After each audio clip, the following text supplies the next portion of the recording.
ایک رات نماز تہجد کے بعد سلطان نور الدین زنگی نے خواب میں دیکھا کہ رسول کریم صلی اللہ علیہ وسلم دو سرخی مائل رنگت کے آدمیوں کی طرف اشارہ کر کے سلطان سے کہہ رہے ہیں کہ مجھے ان کے شر سے بچاؤ۔ سلطان ہڑبڑا کر اٹھا، وضو کیا، نفل ادا کیے اور پھر اس کی آنکھ لگ گئی۔ خواب دیکھنے کے بعد آپ یہاں کیوں بیٹھے ہیں؟ اس کا اب کسی سے ذکر نہ کریں اور فوراً مدینہ روانہ ہو جائیں۔ اگلے روز سلطان نے 20 مخصوص افراد اور بہت سے تحائف کے ساتھ مدینہ کے لیے کوچ کیا اور 16ویں روز شام کے وقت وہاں پہنچ گیا۔ سلطان نے روضہ رسول صلی اللہ علیہ وسلم پر حاضری دی اور مسجد نبوی صلی اللہ علیہ وسلم میں بیٹھ گیا۔ اعلان کیا کہ اہل مدینہ مسجد نبوی میں پہنچ جائیں، جہاں سلطان ان میں تحائف تقسیم کرے گا۔ لوگ آتے گئے اور سلطان ہر آنے والے کو باری باری تحفہ دیتا رہا۔ اس دوران وہ ہر شخص کو غور سے دیکھتا رہا، لیکن وہ دو چہرے نظر نہ آئے جو اسے ایک رات میں 3 بار خواب میں دکھائے گئے تھے۔ سلطان نے حاضرین سے پوچھا، کیا مدینہ کا ہر شہری مجھ سے مل چکا ہے؟ جواب اثبات میں تھا۔ سلطان نے پھر پوچھا، کیا تمہیں یقین ہے کہ ہر شہری مجھ سے مل چکا ہے؟ اس بار حاضرین نے کہا، سوائے 2 آدمیوں کے۔ راز تقریباً فاش ہو چکا تھا۔ سلطان نے پوچھا، وہ کون ہیں اور اپنا تحفہ لینے کیوں نہیں آئے؟ بتایا گیا کہ یہ مراکش کے صوم و صلات کے پابند 2 متقی باشندے ہیں۔ دن رات رسول کریم صلی اللہ علیہ وسلم پر درود و سلام بھیجتے ہیں اور ہر ہفتے مسجد قباء جاتے ہیں۔ فیاض اور مہمان نواز ہیں، کسی کا دیا نہیں لیتے۔ سلطان نے کہا، سبحان اللہ، اور حکم دیا کہ ان دونوں کو بھی اپنے تحائف وصول کرنے کے لیے فوراً بلایا جائے۔ جب انہیں یہ خصوصی پیغام ملا تو انہوں نے کہا، الحمدللہ، ہمارے پاس اللہ کا دیا سب کچھ ہے اور ہمیں کسی تحفے، تحائف یا خیر خیرات کی حاجت نہیں۔ جب یہ جواب سلطان تک پہنچایا گیا تو اس نے حکم دیا کہ ان دونوں کو فوراً پیش کیا جائے۔ حکم کی فوری تعمیل ہوئی۔ ایک جھلک ان کی شناخت کے لیے کافی تھی، تاہم سلطان نے اپنا غصہ قابو میں رکھا اور پوچھا، تم کون ہو؟ یہاں کیوں آئے ہو؟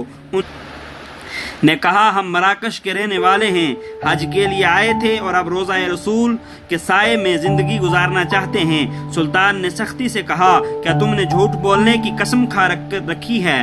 اب وہ چپ رہے۔ سلطان نے حاضرین سے پوچھا، یہ کہاں رہ رہے ہیں؟ بتایا گیا کہ روضہ نبوی کے بالکل نزدیک ایک مکان میں جو مسجد نبوی کے جنوب مغرب میں دیوار کے ساتھ تھا۔ سلطان فوراً اٹھا اور انہیں ساتھ لے کر اس مکان میں داخل ہو گیا۔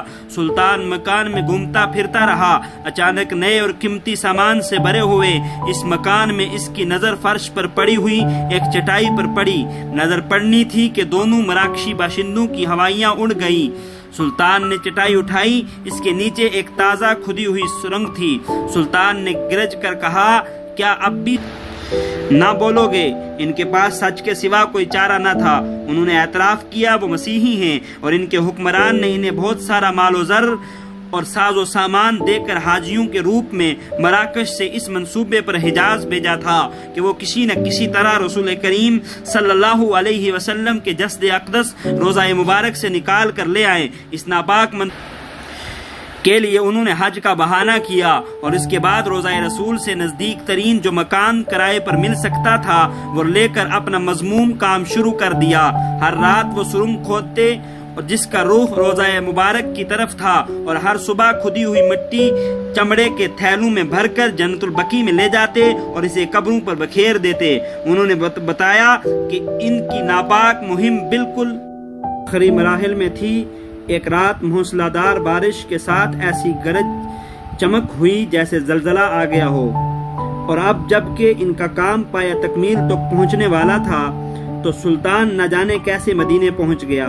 سلطان ان کی گفتگو سنتے جاتے اور روتے جاتے اور ساتھ ہی فرماتے جاتے کہ میرا نصیب کہ پوری دنیا میں اس خدمت کے لیے اس غلام کو چنا گیا۔ سلطان نور الدین زنگی نے حکم دیا کہ ان دونوں کو قتل کر دیا جائے اور روضہ مبارک کے گرد ایک خندق کھودی جائے اور اسے پگھلے ہوئے سیسے سے پاٹ دیا جائے تاکہ آئندہ کوئی بدبخت ایسی مذموم حرکت کے بارے میں سوچ بھی نہ سکے۔ مذکورہ بالا واقعہ 558 ہجری مطابق 1142 عیسوی کا ہے۔ سلطان نے روضہ مبارک کے قریب ایک چبوترا بھی بنوایا تاکہ اس پر ان قبور کی حفاظت کے لیے ہر وقت پاسبان رہیں۔